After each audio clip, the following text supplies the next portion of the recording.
A wealthy executive found a boy shivering in the rain and offered help. But when he saw the child's home situation, his perfect world crumbled.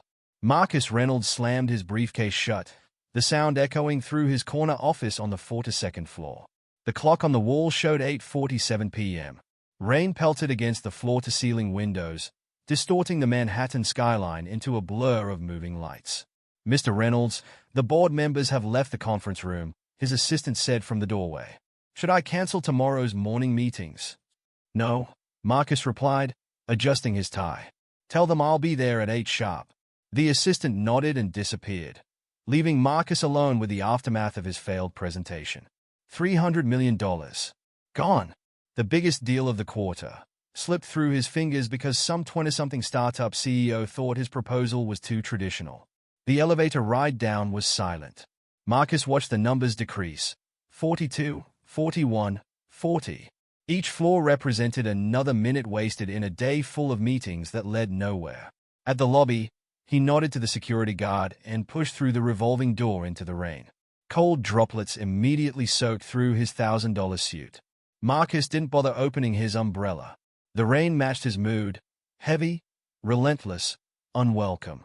His shoes splashed through puddles as he walked past closed shops and restaurants, their neon signs reflecting off the wet pavement.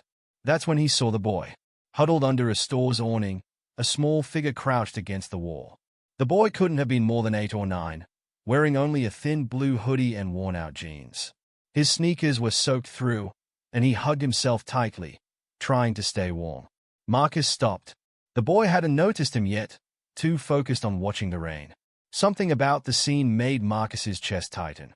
Here he was, upset about losing millions he didn't need, while this kid— "Hey," Marcus called out softly, not wanting to startle him. "You okay?" The boy's head snapped up, eyes wide and alert.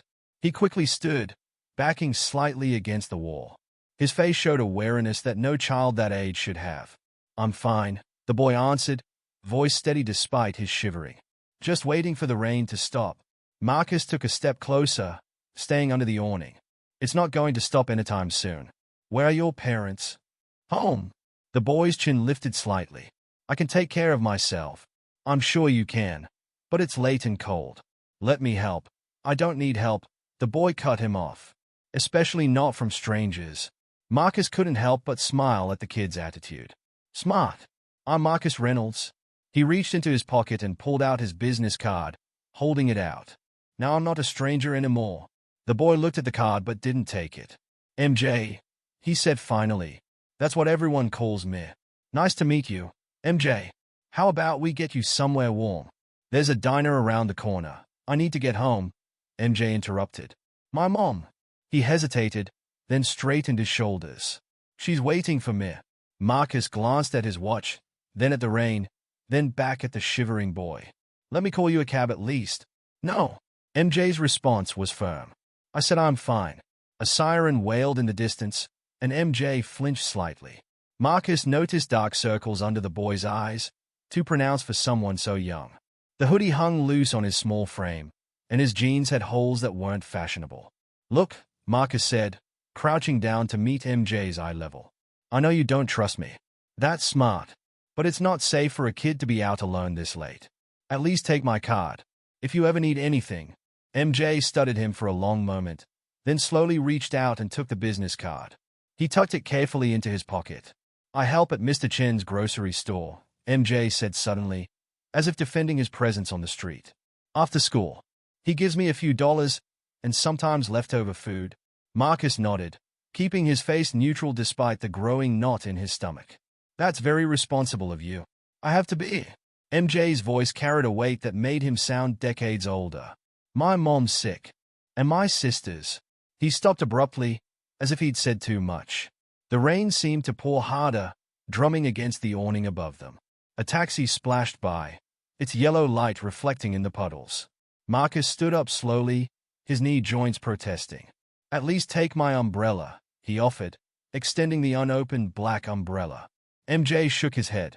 "You need it. I have others." Marcus set it down next to the boy. "It's yours."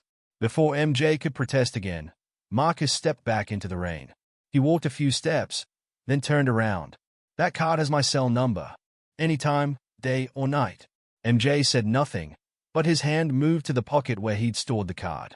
Marcus waited until the boy finally picked up the umbrella before continuing down the street. At the corner, Marcus looked back one last time. MJ had opened the umbrella and stepped out from under the awning. His small figure moved quickly through the rain, navigating the wet streets with the confidence of someone who knew every crack in the sidewalk. Marcus stood there until MJ disappeared around a corner, the umbrella bobbing above his head like a dark balloon. Only then did he realize he was completely soaked, his expensive suit ruined by the rain. He didn't care. The image of MJ's face, too serious, too old for his years, stayed with Marcus as he walked the remaining blocks to his penthouse. The doorman raised an eyebrow at his drenched appearance but said nothing. In his elevator, Marcus loosened his tie and leaned against the mirrored wall. The numbers climbed. 1, 2, 3. His mind kept returning to MJ, to the way the boy held himself, proud despite his circumstances, to the mention of sisters, of a sick mother. The elevator opened directly into his penthouse. Marcus stepped into the vast, empty space. Modern art hung on pristine walls. Floor-to-ceiling windows offered a spectacular view of the rainy city below. Everything was perfect, organized, cold. He walked to his bedroom, leaving wet footprints on the hardwood floor. Dropping his ruined suit in a heap, he changed into dry clothes. The lost deal from earlier seemed trivial now. Marcus's phone buzzed. Another email about tomorrow's meetings. He stared at the screen, then at the rain still beating against his windows. Somewhere out there, a boy with the weight of the world on his small shoulders was making his way home. Sleep didn't come easily that night. Marcus lay awake, listening to the rain, wondering if MJ had made it home safely. Wondering what kind of life forced a child to work at a grocery store and walk alone through dangerous streets at night. Just before dawn, he finally drifted off, his dreams filled with the image of a small figure holding a black umbrella, walking bravely through the rain. Marcus stared at his computer screen, the numbers blurring together. It had been 3 days since the rainy night encounter, and he couldn't focus. The morning sun streamed through his office windows, but his mind kept drifting to dark streets and a small figure holding a black umbrella. "Your 9 o'clock is here," his assistant announced through the intercom. Marcus pressed the button. "Push it back an hour." He grabbed his coat and headed for the elevator. The security guard gave him a puzzled look. Marcus Reynolds never left the office during morning hours. Outside, the streets were busy with the usual rush of people hurrying to work. Marcus walked without direction at first, then remembered MJ mentioning a grocery store. He turned toward the neighborhood where he'd met the boy. The streets changed gradually. Glass skyscrapers gave way to older buildings. Designer stores became discount shops and bodegas. After 15 minutes, Marcus spotted a small grocery store with a faded green awning. "Chen's Market," read the sign above the door. A bell chimed as he entered. An elderly Asian man looked up from behind the counter. "Can I help you?" the man asked, eyeing Marcus's expensive suit. "I'm looking for a boy who works here." "MJ." The man's expression turned guarded. "Why?" "I met him the other night. In the rain. I just wanted to make sure he's okay." Mr. Chen studied him for a long moment. "MJ is good boy. Hardworking. Honest." He paused.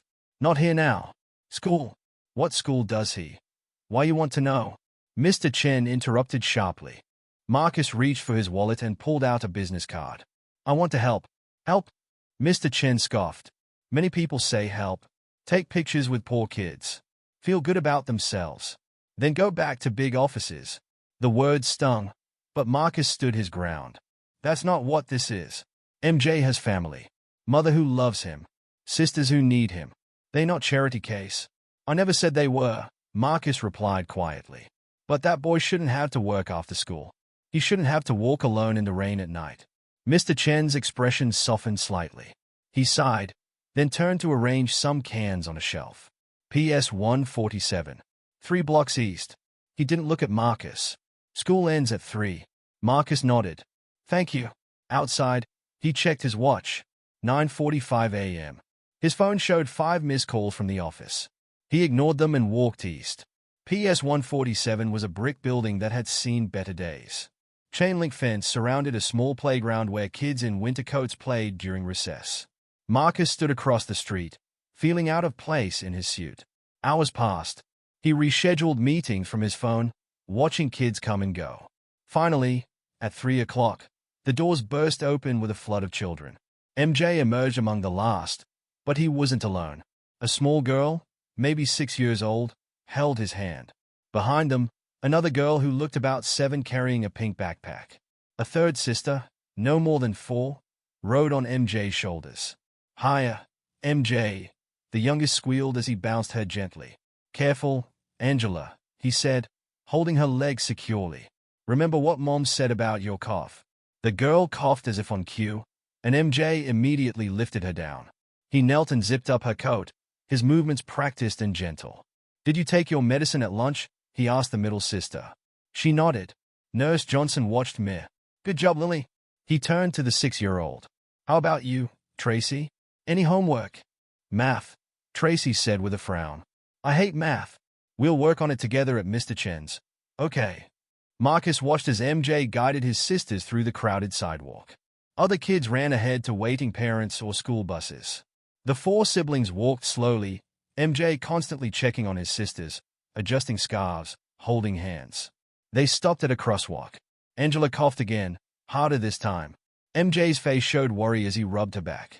"Just 3 more blocks," he encouraged. "Then you can rest while I work." Marcus followed at a distance, his chest tight.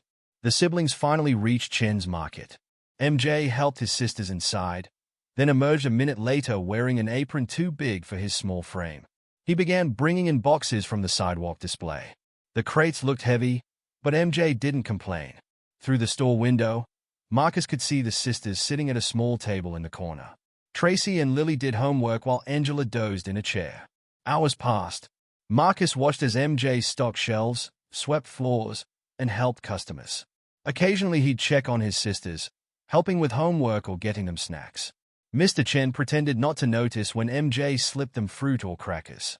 At 7, MJ took off his apron. Mr. Chen handed him some bills and a bag of groceries. The sisters packed their books, and the 4 headed out into the darkening street. Marcus followed them home. The neighborhood grew rougher with each block. Finally, they entered a run-down apartment building. Through the lobby window, Marcus watched them climb the stairs, MJ carrying both the groceries and Angela, who had fallen asleep. A police siren wailed nearby.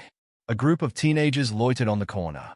Marcus stood there, looking up at the building's dark windows, imagining the apartment where MJ and his sisters lived, where their sick mother waited. His phone buzzed. The office again. Marcus declined the call and walked to the nearest subway station. In 20 minutes, he was back in his world of gleaming towers and doormen.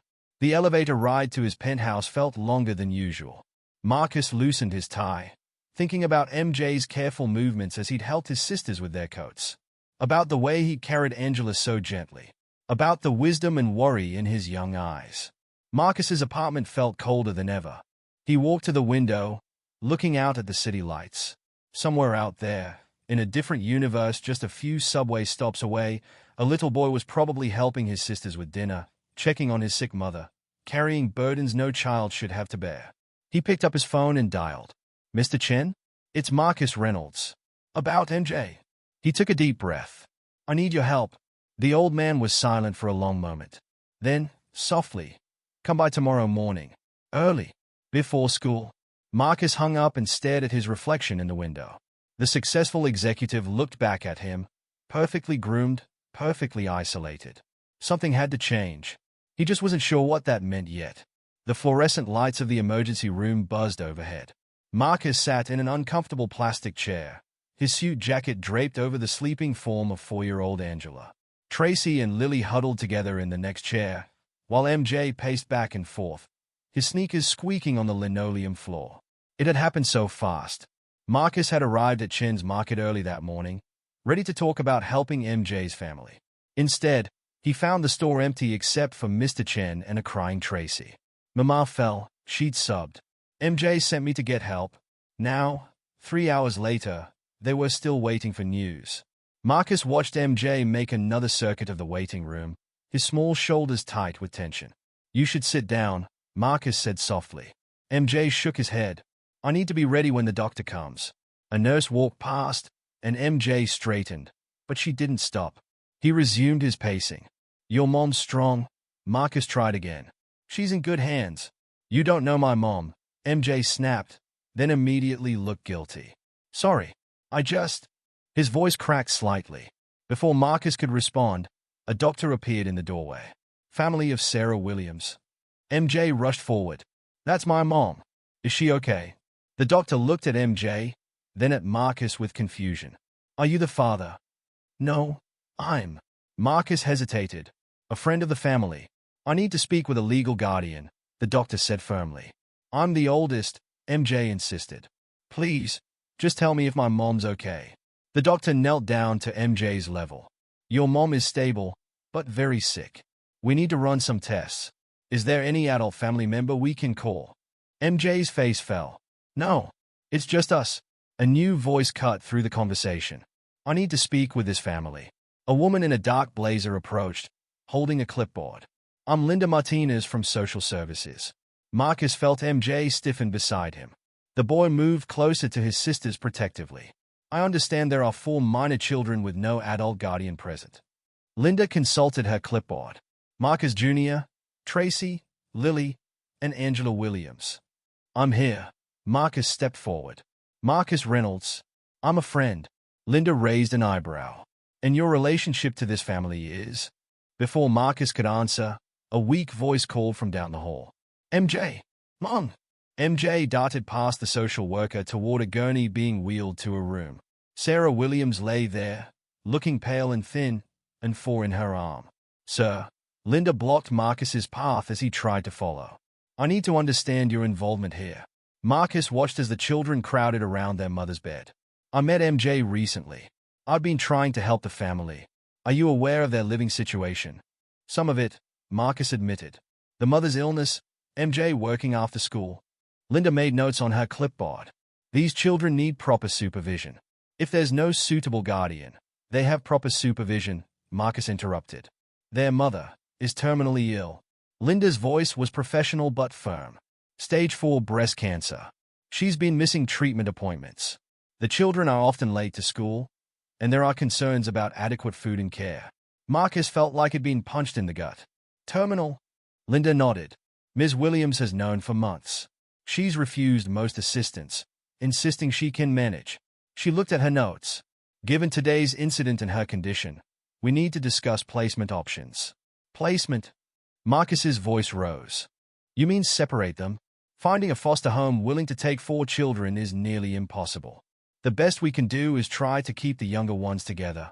Marcus looked through the doorway. Sarah was touching each child's face gently, her smile brave despite her obvious pain.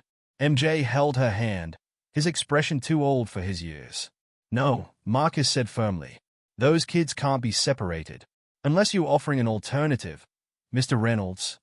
Linda's tone was skeptical. Marcus opened his mouth, then closed it. What was he offering? He barely knew this family. His life wasn't set up for children. The board would think he'd lost his mind.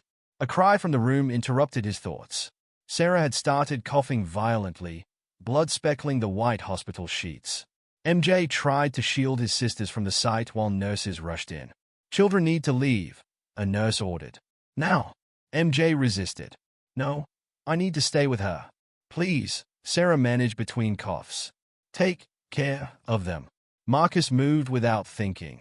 He gathered Angela in one arm, took Trace's hand, and guided Lily toward the door. MJ remained frozen until a nurse physically moved him. In the hallway, Angela began to cry. Tracy and Lily soon followed. MJ stood silent, staring at the closed door, his small fists clenched. Linda watched them, making more notes. I'll need to begin paperwork for emergency placement. Wait, Marcus said. Give me 24 hours. Mr. Reynolds, please. He looked at MJ, who had wrapped his arms around his sisters, trying to comfort them all at once.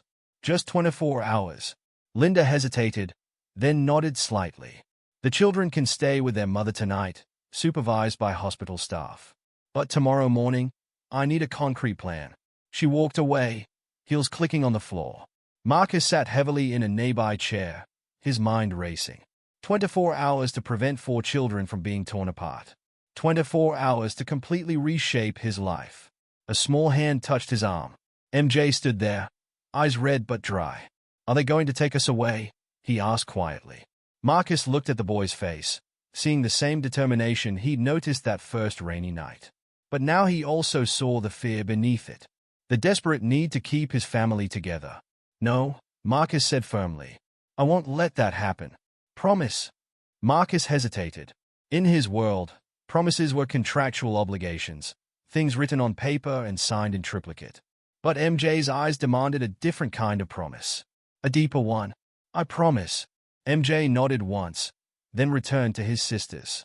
Marcus watched as he organized them, getting snacks from a vending machine, helping Angela use the bathroom, making sure Lily took her medicine.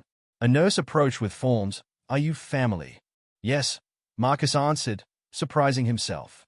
He took the clipboard and began filling out insurance information. "Yes, I am." The night stretched on. The children finally fell asleep in various chairs, MJ remaining alert the longest before exhaustion won out. Marcus sat guard, watching them sleep, watching the clock tick away precious hours. His phone vibrated. Emails about missed meetings, urgent calls, deals in jeopardy. None of it seemed important anymore, not compared to the 4 small lives hanging in the balance. Dawn crept through the hospital windows. Marcus looked at his watch. 23 hours left to figure out how to become something he'd never imagined being, a family man. Sarah's cough echoed from her room, followed by the quiet murmur of nurses. MJ stirred in his sleep, instinctively reaching for his sisters. Marcus straightened his tie, a habit from his old life that suddenly seemed meaningless. He had calls to make, lawyers to wake up, a life to reorganize. The fluorescent lights buzzed on, marking the start of a new day. A day that would change everything. Sarah Williams sat upright in her hospital bed, her thin frame swimming in the pale blue gown. Despite her weakness, her eyes blazed with intensity as she stared at Marcus. "No," she said firmly. "Absolutely not." "Mrs. Williams," Marcus started. "MS," she corrected. And I said no. "We don't need your charity." Marcus glanced at the clock on the wall. 18 hours left before Linda Martinez from social services returned. He loosened his tie, trying to stay calm. "This isn't charity," he said. "It's help. Your children. My children are fine." Sarah's voice cracked, leading to a coughing fit. When it passed, she wiped her mouth with a tissue. A small red stain remained visible. "I've taken care of them their whole lives." "I know you have." Marcus moved closer to her bed. "But you're sick." "The doctors say." "I know what the doctors say." Sarah's fingers clutched the thin hospital blanket. "I've known for months. That doesn't mean I'm going to hand my children over to a stranger." Outside the room, Marcus could see MJ sitting with his sisters in the hallway. He was helping Tracy with a coloring book, but his eyes kept darting toward their mother's room. "I'm not trying to take them," Marcus said softly. "I'm trying to keep them together." Sarah's expression flickered. "What do you mean?" "Social services is ready to split them up." "Foster care." Marcus watched her face pale further. "Different homes, different schools. Unless I let you play savior." Her voice was bitter. A rich white man swooping in to rescue the poor black family. The words hit hard, but Marcus didn't back down. "This isn't about race. It's about 4 kids who need help. You don't know anything about us." Sarah's hands trembled as she reached for a cup of water. "You met MJ what? A week ago? Now you want to be their guardian." "I know MJ works at a grocery store after school to help buy food," Marcus said quietly. "I know he makes sure Lily takes her medicine and Tracy does her homework. I know he carries Angela when she's tired, even though he's exhausted himself." Sarah turned away, but not before Marcus saw tears in her eyes.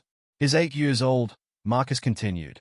"He's amazing, strong, incredible. But he's 8. He shouldn't have to carry this weight alone." A nurse entered to check Sarah's vitals, interrupting their conversation. Marcus stepped into the hallway, where MJ immediately approached him. "What did Mom say?" he asked, his voice low so his sisters wouldn't hear. Before Marcus could answer, a commotion erupted down the hall.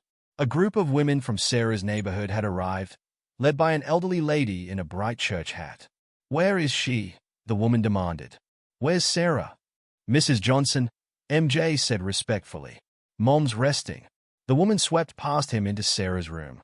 The other women followed, some carrying covered dishes, others clutching prayer books. They filled the small space with concerned chatter and the smell of home-cooked food. Marcus found himself pushed to the periphery. He watched as Mrs. Johnson took charge, directing the other women like a general commanding troops.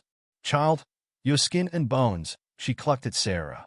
"Good thing I brought my sweet potato pie." Another woman spotted Marcus lingering in the doorway. "Who's that man?" The room went quiet. Mrs. Johnson turned, eyeing Marcus's expensive suit with suspicion. "Is trying to help," MJ spoke up. "He gave me an umbrella in the rain." Mrs. Johnson's eyes narrowed. "Help? We take care of our own here, mister. Been doing it long before you showed up." Marcus started. "Just nothing," Mrs. Johnson cut him off. "We know how it goes. Rich folks come around, thinking they can fix everything with money. Take pictures for their charity newsletters. Make themselves feel good. Then they disappear when things get real." The other women nodded in agreement. Sarah watched silently from her bed. "That's not what this is," Marcus said firmly. "Really?" Mrs. Johnson crossed her arms. "Then what is it? Why are you so interested in this family?" Marcus looked at MJ, who stood protectively near his sisters. "Because those kids deserve a chance to stay together. And you think you can give them that?" Mrs. Johnson scoffed. "You know anything about raising black children in this city? About the looks they'll get? The doors that'll close in their faces?" "No," Marcus admitted, "but I'm willing to learn." A coughing fit from Sarah broke the tension. The women rushed to help her, shooing Marcus further away. He ended up in the hallway again, feeling useless. Hours passed. People came and went. More neighbors, a pastor, hospital staff. Marcus stayed, watching as the community rallied around Sarah and her children. They brought food, offered prayers, promised support. But none of them could offer what the family really needed: a legal guardian who could keep the children together. At sunset, most of the visitors had gone. Sarah dozed fitfully, the day's events having drained her energy. MJ sat by her bed, holding her hand, while his sisters slept on a small couch in the corner. Mrs. Johnson emerged from the room, her earlier hostility softened slightly by exhaustion. "You're still here," she observed. Marcus nodded. "I'm not leaving." She studied him for a long moment. "You really want to help? Or is this some kind of guilt thing?" "I want to help," Marcus said. "That's all." Mrs. Johnson sighed. "Those children, they are special. Sarah's raised them right, despite everything. Especially that MJ. Got an old soul. That boy." "I know. You can't just sweep in and think money fixes everything," she warned. "They need more than that. They need someone who'll stick around when it gets hard. Who'll fight for them, love them." "I understand." Mrs. Johnson adjusted her hat. "We'll be watching. This community protects its own." She left Marcus alone in the hallway. Through the door, he could see MJ had fallen asleep, his head resting on his mother's bed. Sarah was awake now, stroking his hair gently. Marcus checked his watch. 12 hours left before social services returned. 12 hours to convince a proud mother, a protective community, and maybe himself that this impossible plan could work. His phone buzzed. The office, again. He declined the call and walked to the hospital room window. Outside, the city lights blinked on one by one. Somewhere out there was his old life: meetings, deals, solitary dinners in expensive restaurants. In here was something else. Something messier, harder, more real. Sarah's voice, weak but clear, came from behind him. "Mr. Reynolds?" He turned. She beckoned him closer. "We need to talk," she said. Marcus sat in the hard plastic chair beside Sarah's hospital bed. MJ was still asleep, his small body curled awkwardly over the bed rail. The steady beep of monitors filled the silence between them. "How long?" Marcus asked quietly. "Doctors say 2 months. Maybe 3. Sarah's fingers continued stroking MJ's hair. "But they've been wrong before. Said I wouldn't make it to see Angela's 4th birthday. That was 6 months ago." She looked at her youngest daughter, sleeping on the small couch with her sisters. A ghost of a smile crossed her face. "You have to understand something, Mr. Reynolds," Sarah continued. "These children, they are everything I have. Everything I am." "I know." "No, you don't." Her voice sharpened. "You can't. Do you know what it's like? Watching your babies go hungry because you're too sick to work? Hearing MJ tell his sisters he's not hungry so they can have his portion." Marcus stayed silent. He thinks I don't know about the food he sneaks home from Mr. Chen's, or how he does Trace's laundry by hand when we can't afford the laundromat. Sarah's voice cracked. He's 8 years old and is trying to be the man of the house. A nurse entered to check vitals, working quietly around them. When she left, Sarah spoke again. That social worker, Linda, she'll be back in the morning. Marcus checked his watch. 10 hours. And if I say no to your help, they'll place the children in foster care. Separately, Sarah closed her eyes, pain crossing her face that had nothing to do with her illness. Angela's too young. She still has nightmares, needs her siblings to sleep. And Lily, her medicine, her schedule. I'll help them, Marcus said. All of them. Together. Why? Sarah's eyes opened, fixing him with an intense stare. Why would you turn your life upside down for strangers? Before Marcus could answer, MJ stirred. He blinked, then sat up quickly. Mom? Are you okay? Do you need anything? I'm fine, baby. Sarah squeezed his hand. Mr. Reynolds and I are just talking. MJ looked between them, suspicious. About what? A commotion in the hallway saved them from answering. Linda Martinez had arrived early, her heels clicking against the linoleum floor as she approached. Ms. Williams, she said, entering the room. We need to discuss arrangements. MJ stood up straight, instantly alert. What arrangements? Adult conversation, sweetie, Linda said dismissively. Why don't you take your sisters to get breakfast? No. MJ's voice was firm. I'm staying. Linda looked at Sarah, who nodded slowly. He can stay. He needs to hear this.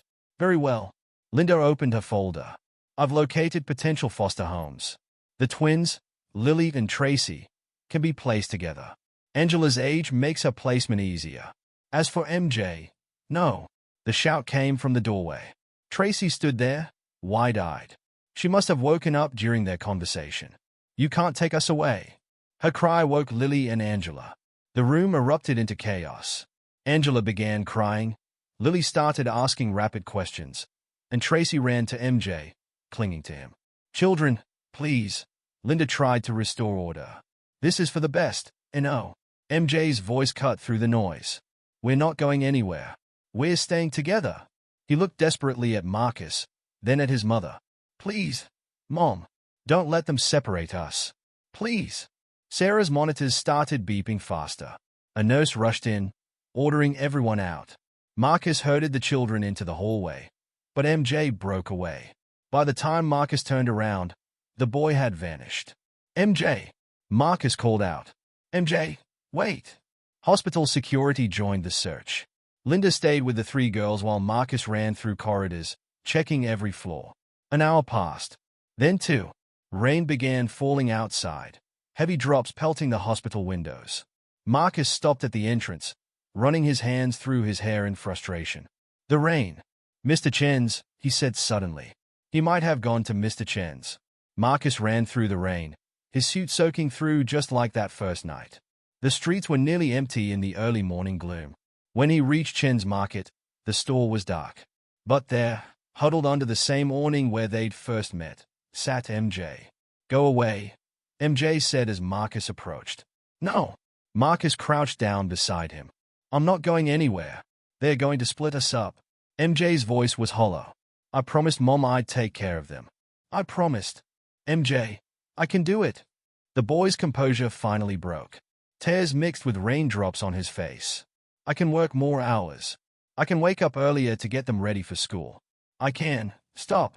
Marcus put his hands on MJ's shoulders. You're just a kid. You shouldn't have to do any of that. But they are my sisters. MJ's cry echoed off the empty street. They need me. And you need help, Marcus said firmly. Real help. Not just money or food or a place to stay. You need someone who'll be there. Every day. For all of you. MJ looked at him. Really looked at him. For the first time since they'd met. You mean that? He asked quietly. Yes. Even when it's hard. Especially then. MJ wiped his face with his sleeve. Mom's dying, isn't she? The question hit Marcus like a physical blow. Yes, buddy. She is. Fresh tears fell, but MJ squared his shoulders. Will you promise something? What? Promise you won't give up on us. Even when we're difficult. Even when it's messy. Even when, his voice caught. even when Mom's gone. Marcus pulled the boy into a hug. MJ resisted for a moment, then collapsed against him, his small body shaking with sobs. "I promise," Marcus whispered. "We'll figure this out together." They sat there under the awning until MJ's tears subsided. The rain continued falling, but neither of them noticed anymore. "We should get back," Marcus said finally. "Your sisters need you." MJ nodded, standing up. His clothes were soaked, but his eyes were clear now, determined. "Mr. Reynolds?" "Yes." "Thank you for finding me." They walked back to the hospital in silence. Linda was waiting in the hallway, looking annoyed. "Where have you been?" she demanded. "We have decisions to make." MJ walked past her without a word, straight to his sisters.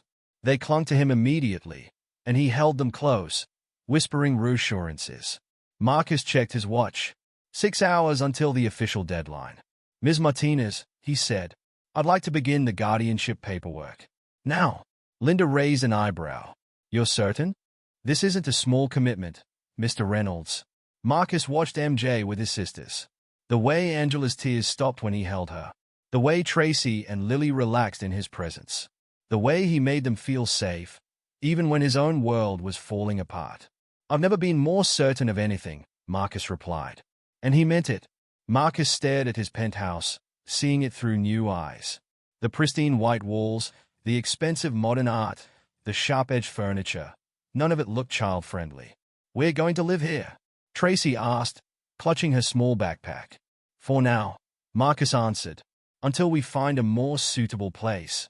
The 4 children stood in his living room, looking impossibly small against the floor-to-ceiling windows. Angela clung to MJ's leg, her eyes wide at the view of the city below. "It's so high," she whispered. Marcus had spent the past 3 days in a whirlwind of paperwork, lawyer meetings, and hospital visits. Temporary guardianship had been granted, with conditions. Linda Martinez would make weekly checks. The children would continue at their current school. And most importantly, they'd stay together. "Let me show you your rooms," Marcus said. He led them down the hallway. He converted his home office into a bedroom for the girls, hastily furnished with 3 beds from IKEA. MJ would take the guest room next door. "We get our own beds?" Lily asked in disbelief. "Of course," Marcus replied, his chest tightening at her surprise. The children set down their few belongings. Everything they owned fit into backpacks and a single suitcase. Marcus had already ordered clothes, school supplies, and toys, but they hadn't arrived yet. His phone buzzed. The board wanted an emergency meeting to discuss his situation. He ignored the call. "Are you hungry?" he asked instead. 4 heads nodded. Marcus opened his stainless steel refrigerator, realizing too late it contained only protein shakes and takeout containers. "How about pizza?" An hour later, they sat around his dining table, a modernist glass sculpture he'd never actually eaten at before. The children approached the pizza cautiously at first, as if waiting for permission. "Eat as much as you want," Marcus encouraged. MJ helped Angela with her slice, cutting it into small pieces. The gesture, so automatic and caring, made Marcus's throat tight. "When can we see Mom?" Tracy asked between bites. "Tomorrow after school," Marcus promised. "She needs rest tonight." Sarah's condition had worsened after MJ's disappearing act. The doctors had started her on stronger pain medication, making her sleep most of the time. A knock at the door made them all jump. Marcus opened it to find a delivery, the first batch of items he'd ordered for the children. "Can we help?" MJ asked, already standing. Together, they unpacked boxes of clothes, shoes, backpacks, and school supplies. The girls grew excited seeing new dresses and toys, but MJ held back. "These are too expensive," he said quietly to Marcus. "You need them." "But, MJ." Marcus knelt to his level. "This isn't charity. This is family." The boy's expression remained skeptical, but he finally accepted a new pair of sneakers to replace his worn-out ones. As evening approached, Marcus faced his first real parenting challenge, bedtime. "I want Mom," Angela cried, refusing to lie down. "Sure, Angie." MJ tried to soothe her. "Remember what Mom said? We have to be brave." But Angela was overtired and scared of the strange place. Her cries grew louder, setting off Lily's anxiety. Tracy started asking rapid questions about their mother, and MJ looked increasingly overwhelmed. Marcus felt panic rising. What had he gotten himself into? He didn't know the first thing about children, let alone traumatized ones missing their dying mother. Then he remembered Sarah's words from the hospital. They need more than money. They need patience, understanding, love. He took a deep breath and sat on the floor next to Angela. You know what? He said softly. This place scares me too. Angela's sobs quieted slightly. Really? Really? It's too quiet, too big, too different. He looked around the room. Maybe we could make it feel more like home. How? Tracy asked. Well, what makes a place feel like home to you? The girls thought for a moment. Then Lily said, Mom's drawings on the fridge. Music, Tracy added. Mom always plays old songs while cooking. The night light, Angela sniffled. The one with stars. Marcus nodded. Tomorrow, we'll get all those things. We'll make this place ours. Together. Can we paint the walls? Tracy asked. They're too white. Sure. Marcus smiled. What color? Purple. Blue. Yellow. The suggestions came rapid fire now, the early attention breaking. Even MJ cracked a small smile. How about we each pick a color for our rooms? Marcus suggested. This launched an excited discussion about colors and decorations. Angela forgot her tears, crawling into Marcus's lap to better argue her case for a pink ceiling. Eventually, exhaustion won out. The girls fell asleep in their new beds, while MJ lingered in the doorway. You don't have to do all this, he said. I want to. MJ studied him carefully. The people at your work won't like it. Marcus thought about the board meeting he'd been avoiding, about the whispers and stares he'd face, about how his perfectly ordered life had exploded into chaos in less than a week. Probably not, he admitted, but they'll have to deal with it. Why? Because some things are more important than work. MJ nodded slowly. Good night, Mr. Reynolds. Good night, MJ. Marcus stayed up late, making calls and arranging deliveries. His tablet filled with notes, school schedules, medication times, food preferences, clothing sizes. He ordered the Star Night light Angela mentioned, found a vintage radio for Trace's music, and bought magnetic frames for Lily's drawings. Around midnight, a small sound made him turn. Angela stood in the hallway, clutching a worn stuffed rabbit. I had a bad dream, she whispered. Want to sit with me for a bit? She nodded, patting over in her new pajamas. Marcus lifted her onto his lap, and she curled against his chest. Tell me about your rabbit, he said. His name is Hoppy. Mom made him for me when I was little. Marcus looked at the well-loved toy, clearly hand-sewn with care. Another reminder of Sarah's love, surviving in the smallest details. She did a good job, he said softly. Will you keep him safe? Angela's voice was drowsy. If something happens to Mom, Marcus held her closer, feeling the weight of her trust. I'll keep all of you safe, he promised. Hoppy too. Angela fell asleep in his arms, her small hand gripping his shirt. Marcus sat there, not daring to move, watching the city lights through his window. His phone lit up with another message from the board. Tomorrow, he'd have to face them, explain his choices, fight for this new family he'd somehow acquired. But tonight, he just held a sleeping child and her stuffed rabbit, realizing that his cold, perfect penthouse had already started to feel different. It was beginning to feel like home. The alarm went off at 6 a.m. Marcus rolled over, then jerked awake remembering. School day. 4 children. Lunches. Uniforms, medication schedules. He rushed to the kitchen, only to find MJ already there, making sandwiches. You don't have to do that, Marcus said. I always make the lunches. MJ didn't look up. Ham and cheese for Tracy, peanut butter for Lily, turkey for Angela. No crust. Marcus watched the boys' efficient movements. What about your lunch? I'm not hungry. MJ. The boy's hands stilled. We're out of bread. Marcus opened his fancy refrigerator, now covered with Lily's drawings. How about I make you an omelet? We can get more bread after school. MJ hesitated, then nodded. By 7 a.m., chaos erupted. Angela couldn't find her new shoes. Lily had a meltdown over her medication. Tracy spilled orange juice on her uniform. We're going to be late, MJ said, anxiety creeping into his voice. No, we're not. Marcus grabbed his car keys. Everyone in the car. Car. The children stared at him. You usually take the bus? I know. But today, I'm driving you. The look of relief on their faces made him realize. No more long walks to the bus stop. No more MJ carrying Angela when she got tired. They piled into his Mercedes, the first time he'd ever had children in it. Angela's shoes turned up under the seat.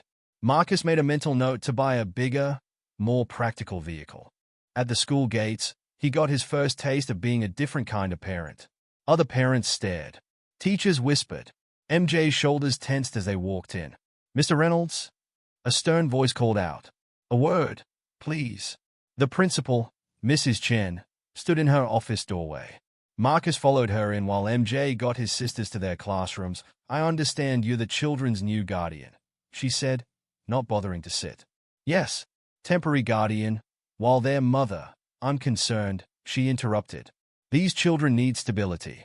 Structure. Their attendance has been spotty, their homework inconsistent." "I'm aware. That's changing now, is it?" She raised an eyebrow. "No offense, Mr. Reynolds, but you don't exactly fit the profile of a parent. Especially not for these children." Marcus felt his jaw tighten. What profile would that be? Before she could answer, a commotion erupted outside. They rushed to the hallway to find MJ in a standoff with an older boy. "Take it back." MJ's hands were clenched into fists.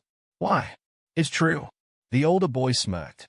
"Your mom's dying and nobody wants you except some rich guy trying to look good." MJ lunged. Marcus moved without thinking, catching the boy mid-swing. "MJ, stop.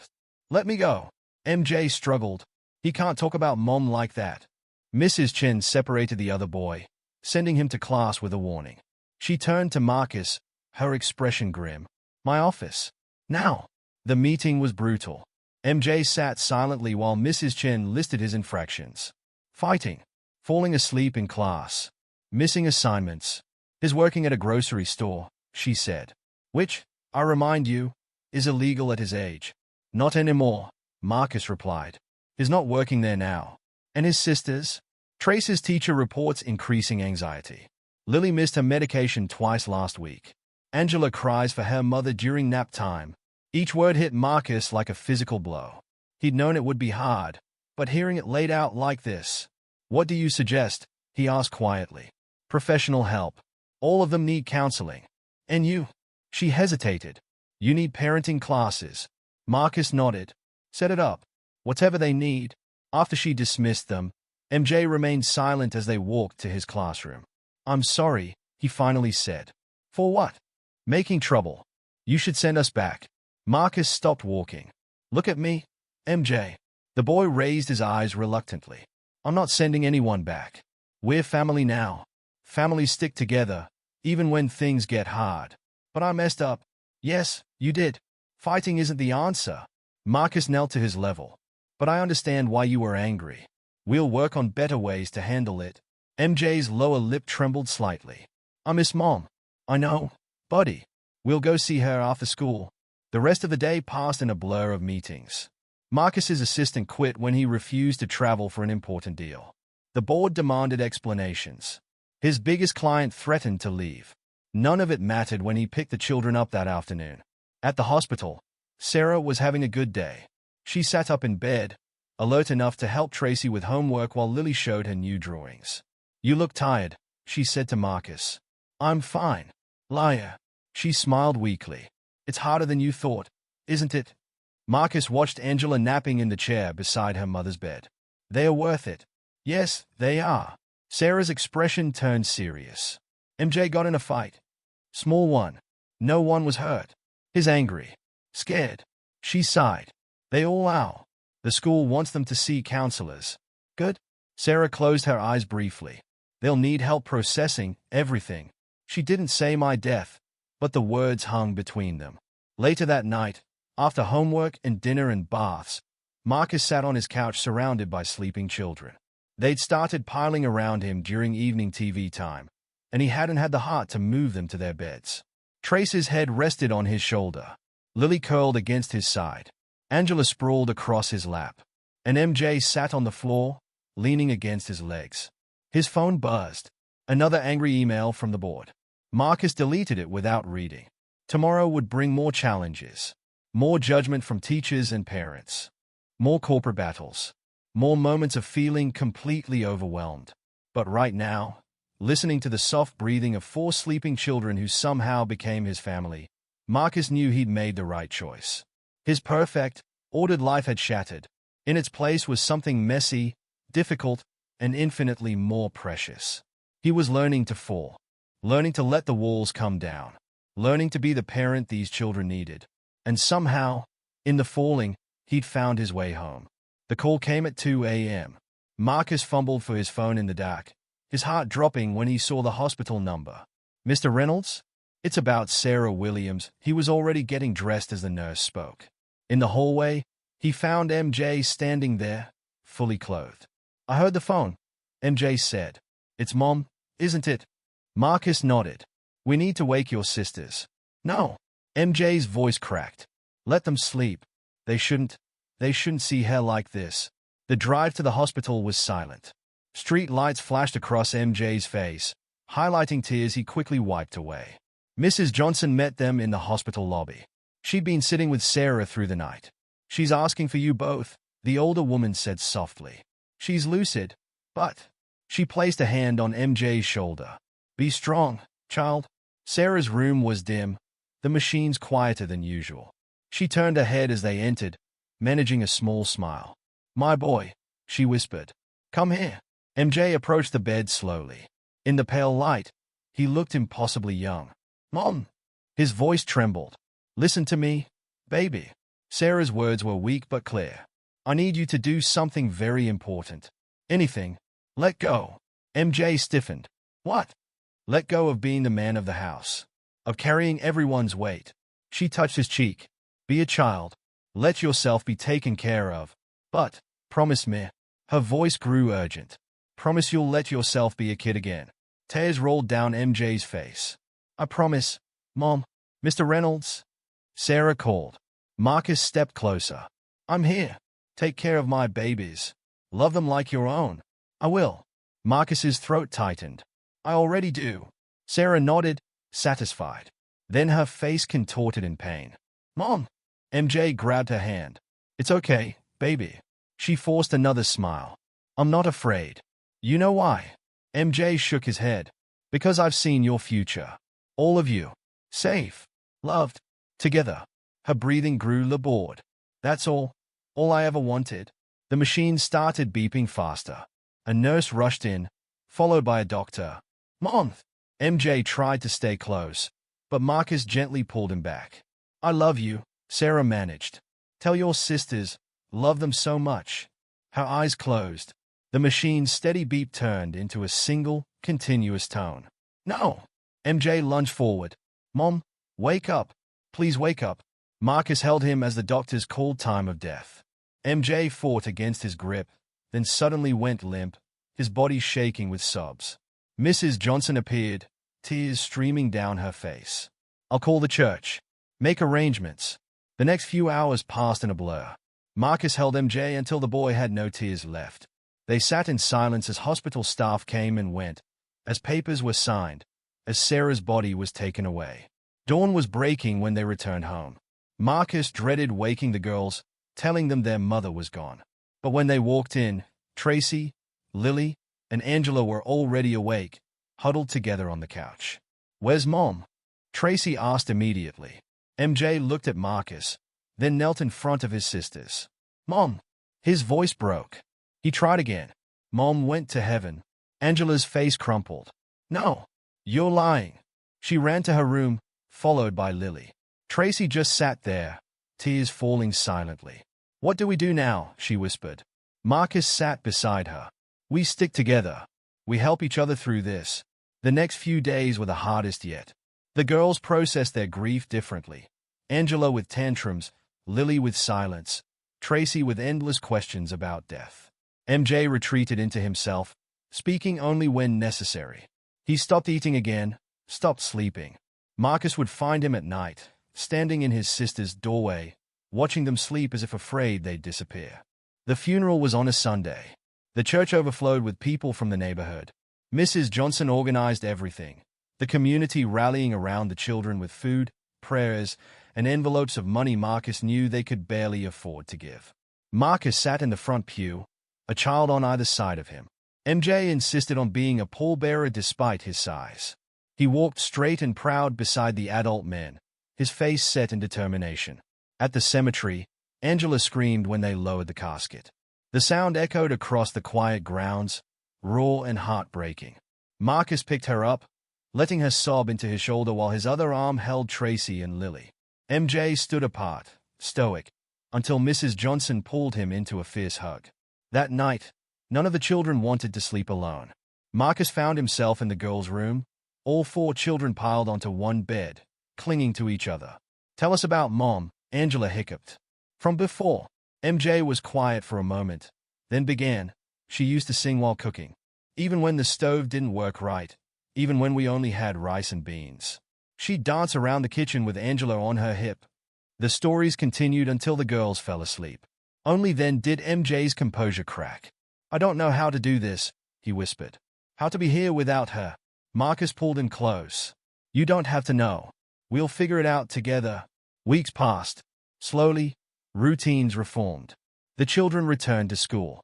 Marcus hired a grief counselor who specialized in children. He took parenting classes, joined support groups for single fathers, learned to navigate the complexities of raising black children in a world that wasn't always kind.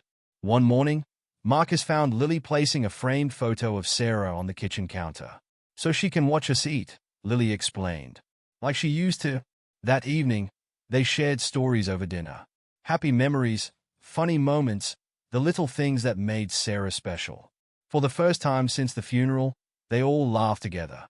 Later, Marcus caught MJ looking at the photo. "You okay?" MJ nodded slowly. I think she'd be happy. Seeing us like this." "Like what?" "Like a family." MJ turned to him. "Different from before, but still a family." Marcus squeezed his shoulder. "She'll always be your mom. Nothing changes that." "I know." MJ managed a small smile. "But maybe I can have 2 parents, even if one's not here anymore." The words hit Marcus hard. He pulled MJ into a hug, feeling the boy relax into it instead of stiffening like before. Sarah's last wish was coming true. MJ was finally letting himself be a child again. They still had hard days ahead. Grief came in waves, hitting when least expected. But they faced it together, holding each other up, finding strength in their new family bond. That night, Marcus added his own photo next to Sarah's on the counter. Past and present, side by side, watching over the family they both loved. 1 year later, Marcus adjusted his tie, checking his reflection in the hallway mirror. Family photos now cover the walls, school events, birthday parties, quiet moments at home. Sarah's picture still held the central spot, watching over them all. "Dad!" Angela's voice called from the kitchen. "MJ won't let me have the cereal box." Marcus smiled at the word Dad. It had started with Angela 6 months ago, then spread to the others gradually, naturally. Each time still felt like a gift. "There's a tour inside," MJ explained as Marcus entered the kitchen. "She'll lose it." "Will not." Angela pouted. "How about this?" Marcus intervened. "MJ helps you get the toy out. Then he can read you the back of the box while you eat." Both children considered this, then nodded. Compromise. They were all getting better at it. Tracy and Lily burst in from their room, matching uniforms neat and ready. "Dad, can you sign this?" Tracy held out a permission slip. "It's for the science fair next week." Marcus read it while pouring coffee. A year ago, he would have had his assistant handle any paperwork. Now he juggled forms, homework assignments, and art projects with practiced ease. "What's your project?" he asked, signing. "The effects of different types of music on plant growth," Tracy beamed. "MJ's helping me set up the experiments." MJ ducked his head, embarrassed but pleased. His own report card sat on the counter, straight as this semester. No more falling asleep in class. No more missed assignments. "We should get going." Marcus checked his watch. Big day today. They piled into the SUV that had replaced his Mercedes. The back seats held sports equipment, spare clothes, and emergency snacks. Lessons learned from countless activities and unexpected situations. At the school, other parents waved and called greetings. The stares and whispers had faded months ago. Now they were just another family dropping off their kids. "Good morning, Mr. Reynolds." Mrs. Chen smiled warmly. "Ready for the ceremony?" "As ready as we'll ever be." She patted his arm. Sarah would be proud. The school gym was decorated with balloons and banners. Today marked the dedication of the Sarah Williams Community Center, a new addition to the school funded by Marcus's foundation. The idea had come from MJ.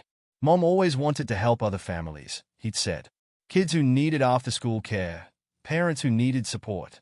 Marcus had taken that seed and grown it, working with the community to create something lasting in Sarah's memory. Mrs. Johnson sat in the front row, her church hat pristine as always. She'd become a regular presence in their lives, a bridge between their old world and new. Looking sharp, children, she approved as they filed in. The ceremony began. Marcus watched MJ approach the podium, no longer the scared boy from that rainy night. My mom believed in community. MJ began, his voice clear and strong. She taught us that family isn't just about blood. It's about love, about showing up for each other, about helping when help is needed. His eyes found Marcus in the crowd. Sometimes help comes from unexpected places. Sometimes family looks different than what you imagined. But that doesn't make it any less real. In the audience, Angela squirmed onto Marcus's lap. Lily and Tracy held hands. Pride and love squeezed Marcus's chest. After the ceremony, they visited Sarah's grave. Fresh flowers always adorned it. The community still looking after one of their own. Hey, Mom, MJ said softly. The center's open now. Just like you wanted. Each child placed a stone on the headstone, a tradition they'd started. Marcus stepped back, giving them space with their mother. His phone buzzed. A year ago, it would have been work emergencies. Now it was a text from his new assistant confirming tomorrow's parent-teacher conferences. Life had found a new rhythm. Board meetings worked around school schedules. Business trips included 4 extra plane tickets. His office now had a corner filled with toys and books for when the children visited. The corporate world had adjusted to the new Marcus Reynolds, the one who left meetings to attend school plays, who took calls from his children's teachers in the middle of negotiations. Some clients had left. Others, surprisingly, had responded positively to the change. His company's new family-friendly policies had attracted talent and publicity. But none of that mattered as much as the changes at home. Angela's nightmares had stopped. Lily's anxiety medication had been reduced. Trace's science grades were the highest in her class. And MJ. Marcus watched him straighten the flowers on his mother's grave, his movements careful and loving. He'd found his balance between being a brother and being a child. His smile came easier now, his laughter more frequent. Ready to go? Marcus asked as the children finished their graveside visit. 1 minute, MJ said. He touched the headstone one last time. Love you, Mom. They walked back to the car together, Angela skipping ahead, Tracy and Lily discussing the science fair. Dad? MJ hung back slightly. Yes. Thank you. For everything. Marcus squeezed his shoulder. That's what family's for. At home that evening, they gathered for dinner, a nightly tradition now. The conversation flowed easily, punctuated by laughter and occasional squabbles. Marcus looked around the table, remembering lonely meals in expensive restaurants. The pristine silence of his old life seemed foreign now. Dad, Earth to Dad. Tracy waved her hand. Can we have ice cream? Homework first, he answered automatically. Already done, MJ reported. I checked. Marcus pretended to consider. Well, in that case. Cheese erupted. He watched them race to the kitchen, remembering their hesitation a year ago about taking food without permission. The photos on the walls caught the evening light, Sarah's smile watching over them, his own face appearing in more recent pictures. 2 parents, in different ways, loving the same children. Dad, Angela called. You're missing ice cream time. Coming, sweetheart. She grabbed his hand, pulling him toward the kitchen where the others waited. MJ was already scooping ice cream, making sure everyone got their favorite flavors. They weren't a perfect family. They still had hard days, moments of grief, challenges to face. But they were together, strong, whole, and that was everything.